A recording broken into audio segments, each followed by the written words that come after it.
आज हम बात कर रहे हैं सुप्रीम कोर्ट की। जुडिशरी का जो चैप्टर है एनसीईआरटी में क्लास 12 के लीगल स्टडीज के किताब में, वो बहुत सारे सब टॉपिक्स में डिवाइडेड है चैप्टर। सुप्रीम कोर्ट भी एक सब टॉपिक है। सुप्रीम कोर्ट के इंपॉर्टेंट पॉइंट्स को डिस्कस करते हैं। तो सबसे पहले अगर हम याद करें, हमारे कंट्री में जो जुडिशरी है वो 3 टायर स्ट्रक्चर है, यानी कि supreme court, high court and lower courts. ठीक है, तो ये अगर हायरार्की याद है तो इससे ये तो समझ में आ रहा है कि टॉप मोस्ट कोर्ट कौन सा हुआ, सबसे ऊपर वाला कोर्ट कौन सा हुआ, सुप्रीम कोर्ट। तो supreme court is the apex court. ठीक है, सबसे ऊपर जो कोर्ट है, हाईएस्ट कोर्ट, एपेक्स और highest court. All the other courts यानी कि high courts, lower courts, all are under the supervision of the supreme court. ये सुप्रीम कोर्ट के सुपरविजन के अंडर फंक्शन करते हैं। सुप्रीम कोर्ट जो है वो हाईएस्ट कोर्ट है, इट्स द एपेक्स कोर्ट। ठीक है, अब एपेक्स कोर्ट तो है, सबसे बड़ा को सबसे ऊंचा कोर्ट तो है, पर ये है कहाँ? कहीं तो होगा इंडिया में, तो कहाँ पे है? ये न्यू दिल्ली में है। ठीक है, so this is the first point over here, the apex court of India and it's located in New Delhi. अब नेक्स्ट क्वेश्चन ये है कि ये सुप्रीम कोर्ट कब बना? जब ब्रिटिशर्स हमें रूल करते थे तब भी ये सुप्रीम कोर्ट था क्या, या ये सुप्रीम कोर्ट हमारे इंडिपेंडेंस के बाद बना? तो answer is supreme court independence के बाद बना, आफ्टर इंडिपेंडेंस। तो आफ्टर इंडिपेंडेंस बना। इंडिपेंडेंस कब मिली थी हमें? 1947 में, मतलब 1947 के बाद बना। तो 1947 के बाद कब बना? 1947 में 3 ऐड करो, क्या होता है? 1950। 1950 में ये बना।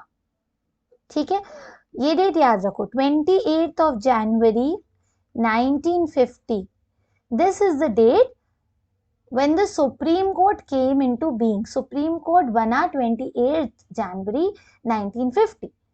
अब अगर ये सुप्रीम कोर्ट 28th January 1950 को बना, यानी आफ्टर इंडिपेंडेंस बना, तो बिफोर इंडिपेंडेंस भी हमारा कुछ था, जुडिशरी तो थी ना। तो वो जुडिशरी का स्ट्रक्चर कैसा था? तो इसको ऐसे समझते हैं, इसको लेते हैं हम लोग pre independence and post independence. Pre independence हमारे जुडिशरी का स्ट्रक्चर कैसा था? तो सबसे ऊपर था प्रिवी काउंसिल। ठीक, प्रिवी काउंसिल के नीचे था फेडरल कोर्ट। फेडरल कोर्ट के नीचे था हाई कोर्ट। ये कब का बता रही हूं मैं? प्री इंडिपेंडेंस, यानी इंडिपेंडेंस के पहले। अब ये प्रिवी काउंसिल कहाँ था? प्रिवी काउंसिल इंग्लैंड में था, इंडिया में था ही नहीं, ये इंग्लैंड से ऑपरेट करता था। फेडरल कोर्ट इंडिया में था of course, and high courts भी इंडिया में।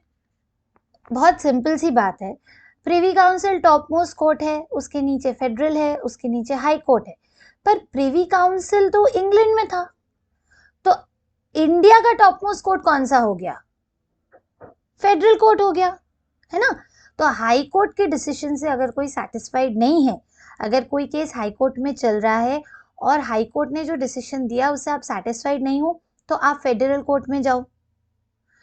फेडरल कोर्ट के डिसीजन से आप सेटिस्फाई नहीं हो तो आप प्रिवी काउंसिल के पास जा सकते हो। प्रिवी काउंसिल की एक कमिटी थी जिसको बोलते थे जुडिशियल कमिटी। ठीक है, तो हाई कोर्ट के डिसीजन से सेटिस्फाइड नहीं हो, आप फेडरल कोर्ट में अपील करो, यानी फेडरल कोर्ट को रिक्वेस्ट करो रिव्यू करने के लिए। फेडरल कोर्ट के डिसीजन से आप अगर सेटिस्फाइड नहीं हो तो आप प्रिवी काउंसिल की जुडिशियल कमिटी के पास जा सकते हो। तो टेक्निकली देखा जाए तो इंडिया का हाईएस्ट कोर्ट क्या हो गया? फेडरल कोर्ट, क्योंकि प्रिवी काउंसिल तो इंग्लैंड में है। अब पोस्ट इंडिपेंडेंस क्या हुआ, ये जो फेडरल कोर्ट था और जो प्रिवी काउंसिल था ये हट गया। प्रिवी काउंसिल तो अबॉलिश हो गया और फेडरल कोर्ट की जगह आ गया सुप्रीम कोर्ट। यानी कि हम ये कह सकते हैं कि जब सुप्रीम कोर्ट आया तो सुप्रीम कोर्ट ने फेडरल कोर्ट और प्रिवी काउंसिल दोनों को रिप्लेस कर दिया।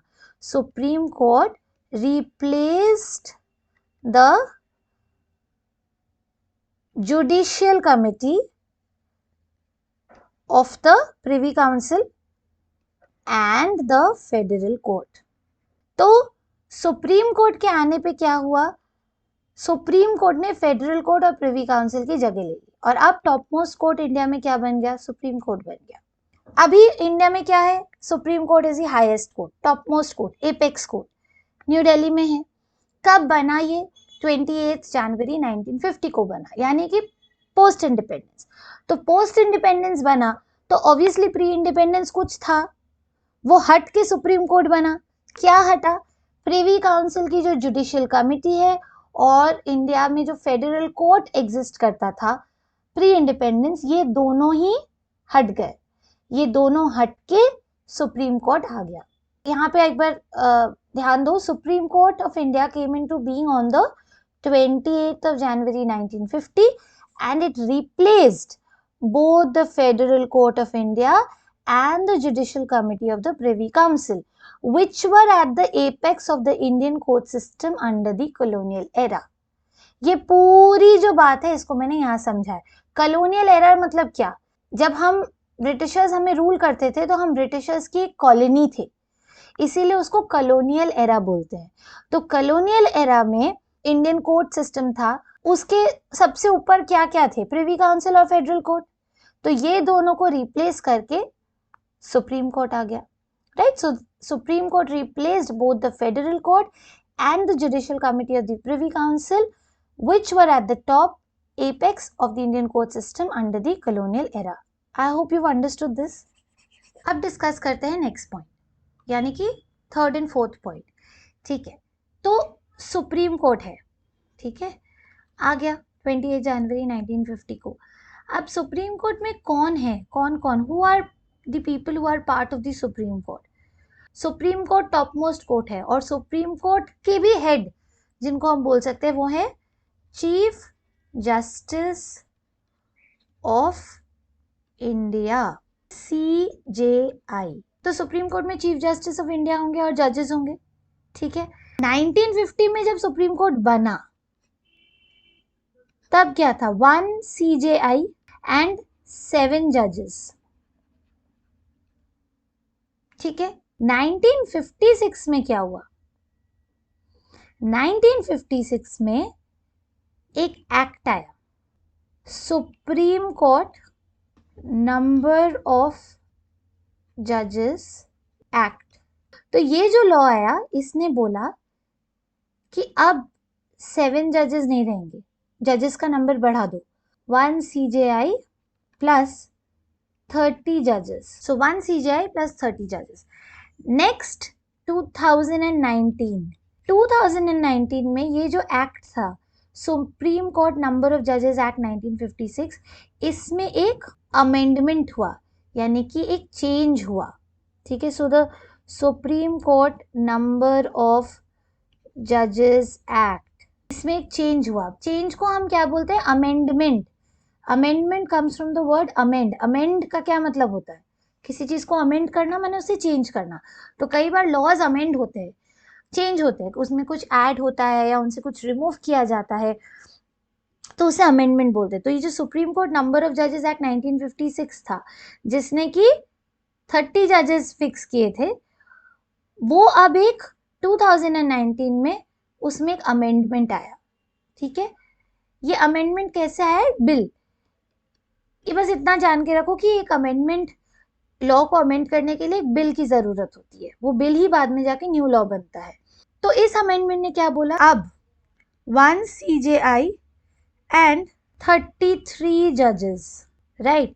तो क्या हुआ, 1950 में 1 CJI एंड 7 जजेस, 1956 में चेंज हुआ 1 CJI एंड 30 जजेस, 2019 में ये जो सुप्रीम कोर्ट नंबर ऑफ जजेस एक्ट था ये चेंज होके आया 1 CJI एंड 33 जजेस। ऑलराइट, तो शुरू में कितने लोग थे 1915 में? 8 पीपल, कॉम्पोजिशन 7 + 1 8, उसके बाद 31 और अब 34। करंट स्ट्रेंथ जो है वो 34 है।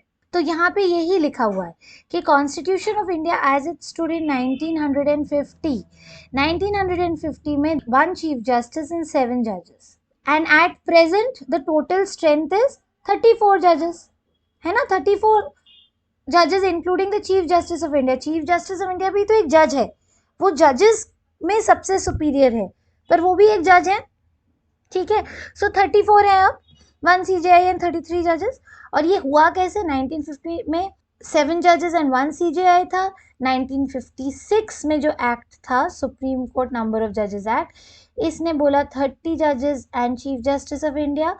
एंड 2019 में ये एक्ट फिर से चेंज हुआ, जिसने बोला कि 33 जजेस and 1 CJI, which means it equals to 34। So current, तो बेसिकली जब सुप्रीम कोर्ट बना तब टोटल स्ट्रेंथ क्या थी? 1 + 7 8, और अब सुप्रीम कोर्ट की स्ट्रेंथ क्या है? 1 + 33 34। So total strength now is 34, 33 जजेस and 1 CJI। I hope this much is clear. तो ये था सुप्रीम कोर्ट। इसके बाद वाली क्लास में हम समझेंगे हाई कोर्ट के बारे में। ये सारे पॉइंट्स टेक्स्ट बुक से ही हैं, तो टेक्स्ट बुक के पॉइंट्स को एक बार फिर से अच्छे से पढ़ लेना। जो जो भी मैंने समझाया है सब कुछ क्लियर हो जाएगा।